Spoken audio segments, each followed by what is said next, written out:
And in a daily Uganda. He looks so smart. Today is a day. He's going to meet Mchala we in a very long time. Blind date, eh? It's a blind date, eh? Yep, How are you? I'm fine. You look so smart. Thank you. How do I'm you always feel? smart. I feel nervous. You're so nervous, eh? Yeah, I don't know how it's gonna be, Yeah. but I'm waiting. Omulize. Yeah, Kati bannange blind date erabika eteeka ku bunkenke. it's attention. It's a tension. Yeah, Oh. wekyomanya kintu kyamaanyi. Kati gw'osuubira ki for example? Suubira yeah.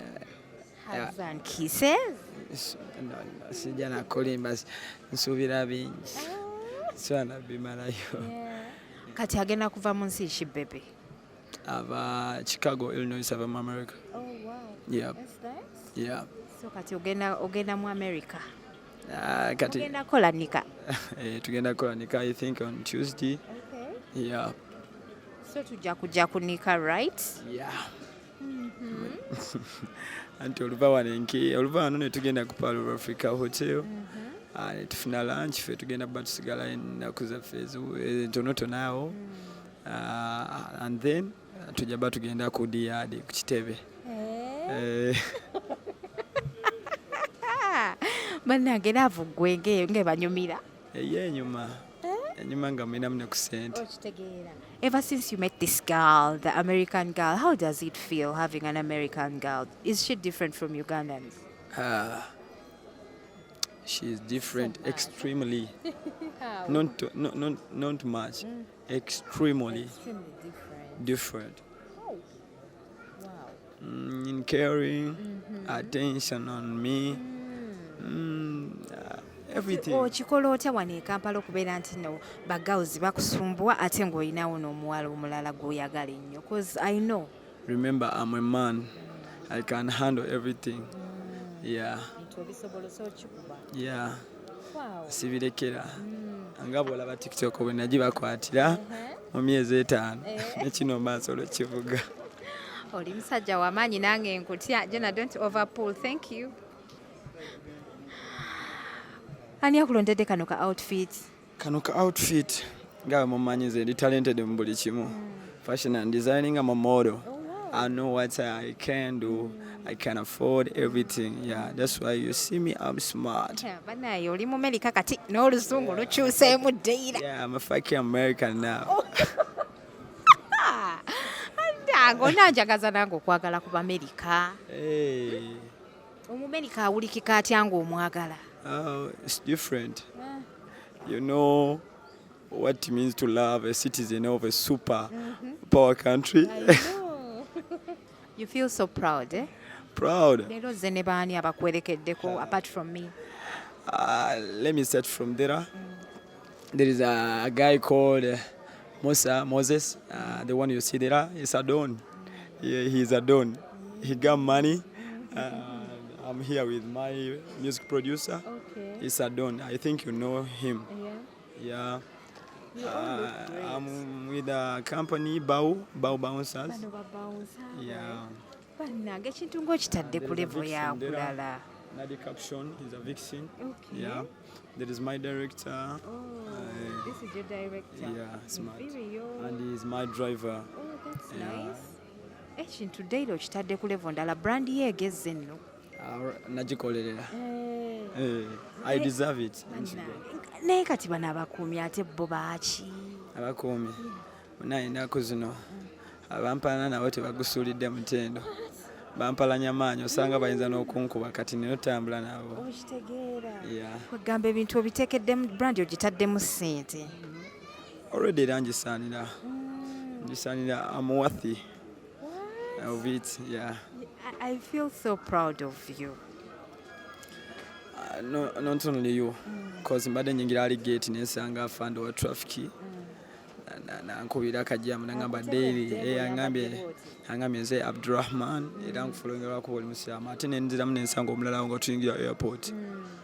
Nangamba you guy, I know you daily. Thank you so much for what you're doing. Yeah. First of all, I want to thank me cause anwanye For being you, for being me being there for you. but nga sinaba kwebaza nze asooka okwebazibwa ye aba Katonda naye second nebaza nze kuba nange ntaddemu amaanyi.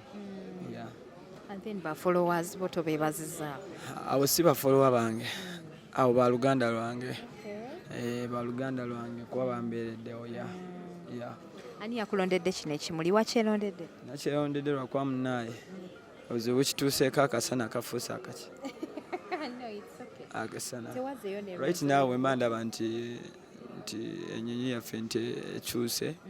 We're gonna be there looking and waiting for it. I think Okay. All right, so we should stand up, right? Okay. All right, guys, bana tuli wano ku Entebbe International Airport tuzza okubeera nti no tukima mukyala wa Daily Uganda atumakize proud. Those are TikTokers you copy. Use your platform well. Javumira girlfriend wo nga yagenda okuwasenkeera abantu bangi tubalabye nga mukola ebintu ebyekisiru ku TikTok okwo, so abantu abamu TikTok bagifunyemu. Daily agenda kubeera nga awasa mukyala we after today. So tujja kuba tubawa updates ezanika buli kimu nga bwe kyatambudde. Njagala okubebaza mubale nnyo okubeera ku HK Media, mubale nnyo tutulaba, mubale nnyo okusubscribinga. Abateeka musetebe ba Platinum Wellness Spa baneno bakola massage, bakola steam bath, so ogendako mu sauna, jacuzzi, bagina bulungi nnyo. Mpozi ate bali awo konge buziga off mala access okulina essomero lya Teletubbies. Baganda ffe aba Global Links Limited bano bali awo India. Bakufunira ebintu okuva India nga babireeta Uganda. Oyagala medical equipments, oyagala ddagala, oba olina kyonna kyoyagala osobola okubeera nga obeebuzaako ate ne babeera nga bakuyamba bulambalamba. Enamba yaabwe nkikuwandiikiddewo. Banaffe aba Roast Coffee Academy nabo we bali nnyo okubeera nti no bakubangulira omwana n'afuuka barista atuukiridde. Ka tulabe ekyo ekigenda mu maaso, tulabe butya bwagenda okusinkana girlfriend we. Kwegamba tulinze bulinzi jjo n'ofuna ddi omuzungu. Njagala nzija wane nomunaye kwate video.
gwe bayita omukwano mazima.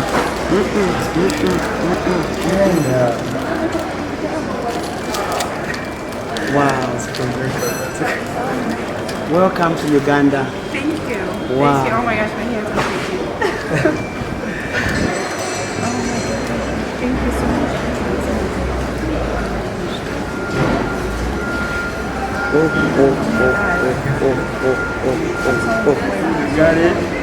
I got it. Forget about it. Era namwe mulina omukwano.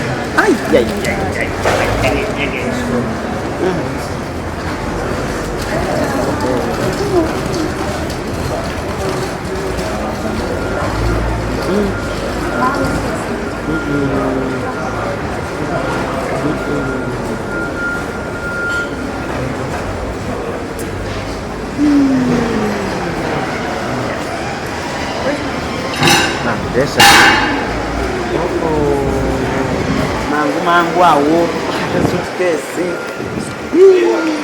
Hadija nagamba Hadija nakugamba ofune omwana munange wagamba Sorry. mwana munagaduka bugusa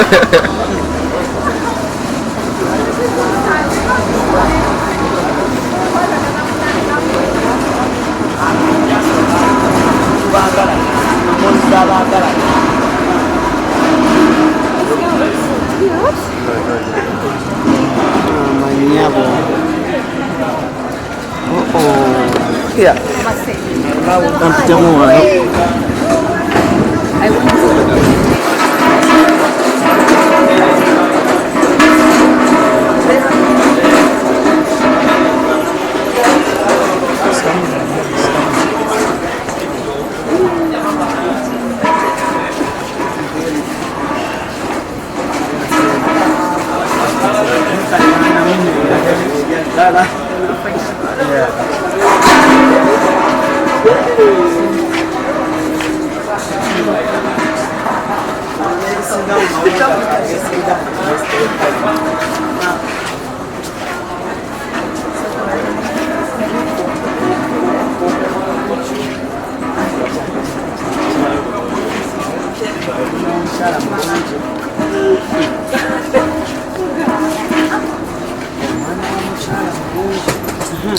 What do you mean by that?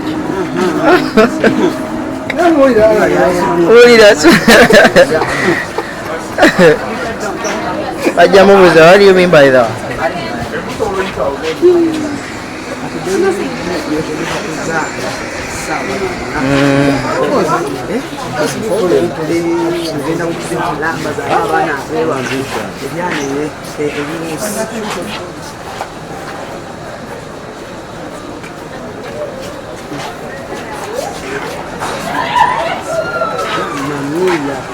Pika.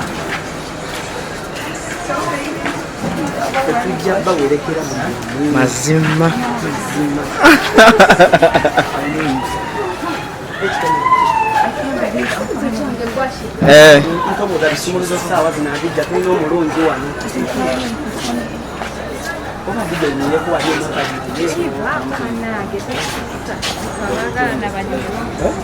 Nende mbuuza ku bibuuzo. Manga jukira twagala kutambuliza ku silver plate. Pesa kama amukama. Yawo bamubuuza biki.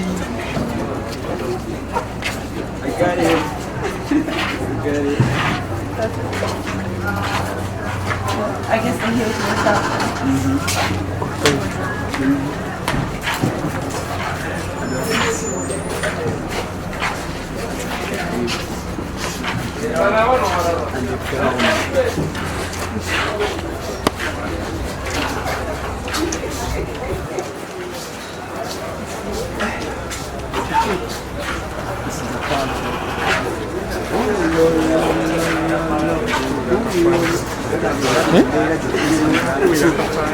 Nkuyingirire?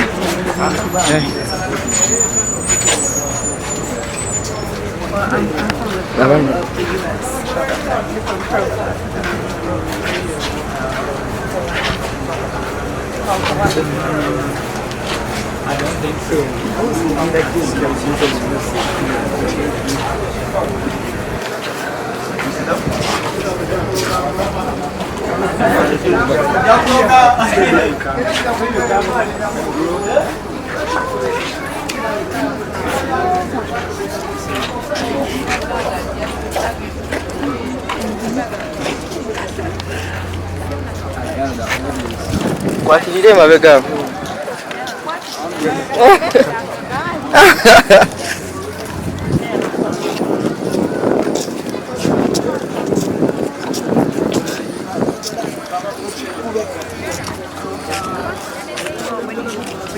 Ndowooza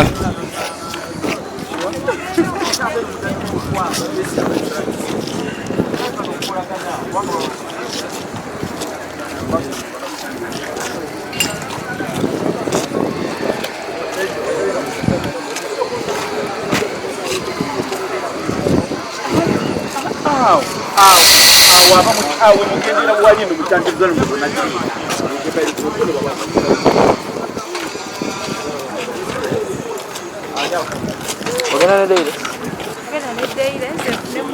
Don't. And I just want to go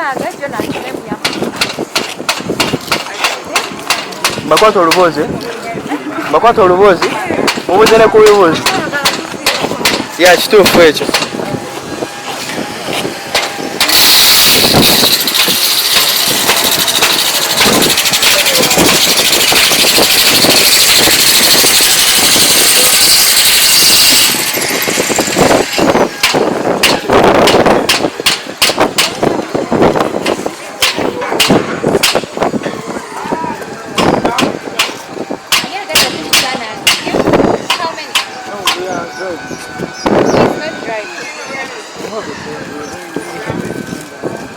Like kyetubadde twagala to improvising him. Like twagala to improvising, I sit in the car that is going to be having this. I just wanted to make some video. Okay.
What is the water like that?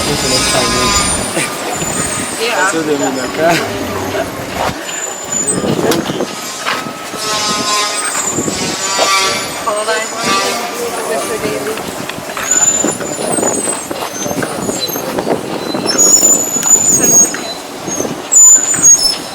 You get it? You get it? How about it? I got you.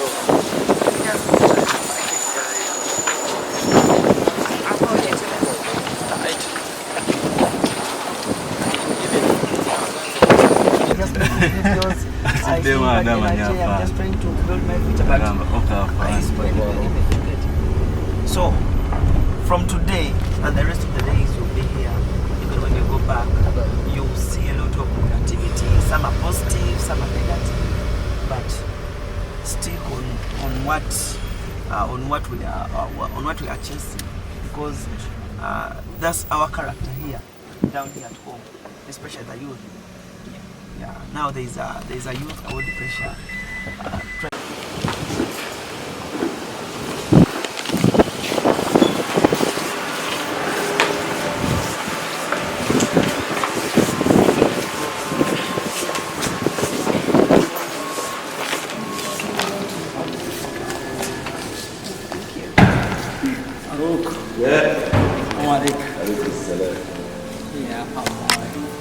know yourself because I see the status of stories. Oh. That was it. Let's go. Thank you. Salam alaikum. Alaikum salam. Have a seat. Alaikum salam. You come to see people? You want to come to Mr. Joseph?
What about name? Yeah. And I think that's it. I think she's mad at you. Wrong. I think it's like, it's serious this time. By Allah's sake, you'll be fine. You'll be fine, you're gonna talk. And if you get concentrated, and if you get comfortable, try to call her and talk to her. I think it will be good. Yeah, we're gonna try my Wi-Fi, my pocket Wi-Fi. It's not even talkative. It's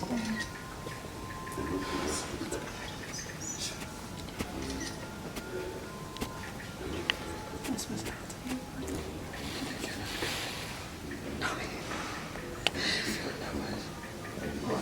I can't see it. I am a little bit. I can't see it.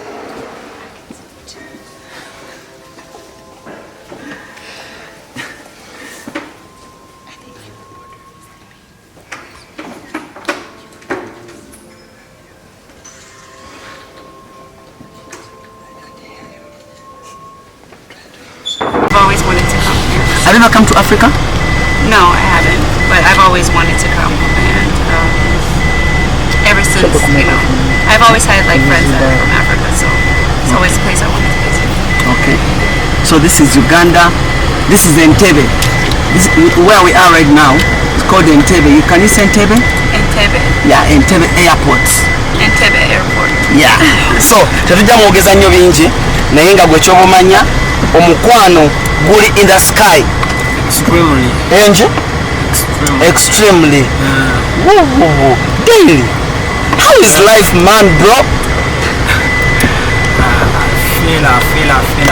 I don't know what to say. But I feel good. I was thinking that she was telling me that I cancer. But right now, Yeah. I feel like You feel like you're in America. Yeah. You feel like you're in America. Yeah. But I'm in Uganda. You're in Uganda. Yeah. We can see the love. Of course. Baana bato nnyo naye ate beeyagadde mu myaka emito.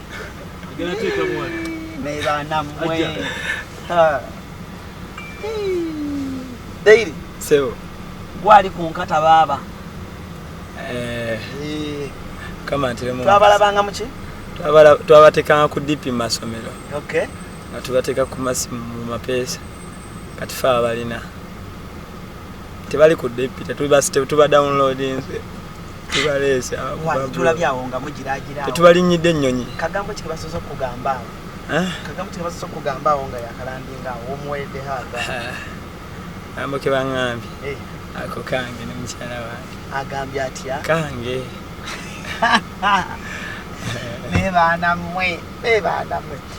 Don't forget, we are proudly powered by Africa One Tours and Travel. Trust us with your tours. And of course, I've already told you in September, we are heading to Europe, 5 countries. Come with us, book with us, move with us. And of course, October, we are heading to Egypt, which will be the 6th October this year. Then January, we shall be heading to America. For those of you that have kids and really want your kid to visit, I appreciate it, but so come with us at Gone Africa One Tours and Travel. Excellent. And of course, our office is at Uganda House, actually behind Uganda House. That's why you go find our offices. And of course, don't forget Marus Bridal Center at Arnett Plaza for your best bridal wear. You know, and of course, don't forget also we're also powered by Nile Cargo Shipping Company that is based in America. And if you're in America, trust us with your cargo. How much is it? The heavy machines, we can always too bring much, not them worth home. it. Our Like office is 60, at I think like Masengere, $60. by 60. Mengo. Yeah. So It's much. right now, Yeah. And here we even are. for my cost feet. chilling with daily UG. Daily UG. So I paid $120 for both. That's ridiculous, right? It's expensive. Yeah. Yeah. How much is it think- here? Funny moment. It's Down like print. Later. I think no 108K. Yeah, it's too much. Yeah. Someone is rent here. I told you. It's expensive for really no reason. No reason at all. That you're gonna find, yeah, and it's cheap and it's beautiful.